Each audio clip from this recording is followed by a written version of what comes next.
ఇంకొకసారి ఎక్కడన్నా నువ్వు పోయినప్పుడు జై జైలు పలికించుకుంటూ ఎవరైనా చనిపోతే ఆ కుటుంబంతో ఏ విధంగా కూర్చొని పరామర్శించాలనేది కూడా తెలియని వ్యక్తి నువ్వు అని కూడా చెప్తున్నావు.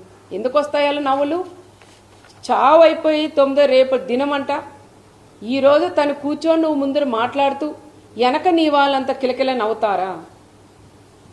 వాళ్ళు ప్రాణం పోగొట్టుకొని ఆ కుటుంబం ఏడుస్తుంటే నీ వాళ్ళు నీతో పాటి నీకు నవ్వేది తెలియదు, ఏడ్చేది తెలియదు, రెండింటికి సంబంధం లేకుండా నువ్వు అక్కడ కూర్చొని ఆ కుటుంబాలను ఆ విధంగా మీ వాళ్ళందరూ కూడా నవ్వుకుంటూ వాళ్ళని పరామర్శించేది కూడా అది కరెక్ట్ కాదని మరొకసారి జగన్ రెడ్డి కూడా తెలియజేసుకుంటూ, మా గ్రామాల్లో చిచ్చులు పెట్టావు, చిచ్చులు పెట్టొద్దు అన్నావు, పెట్టావు.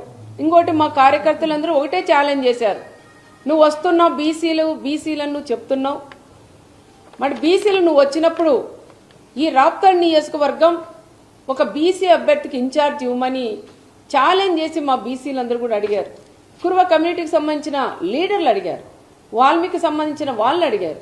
మరి నువ్వు అది చేసేకి నీ చేత కాలేదు, కానీ పచ్చి అబద్ధాలు చెప్పేక మాత్రం పాపరెడ్డిపల్లి హత్య లింగమైని వాడుకున్నాడని ప్రత్యేకంగా కూడా తెలియజేసుకుంటూ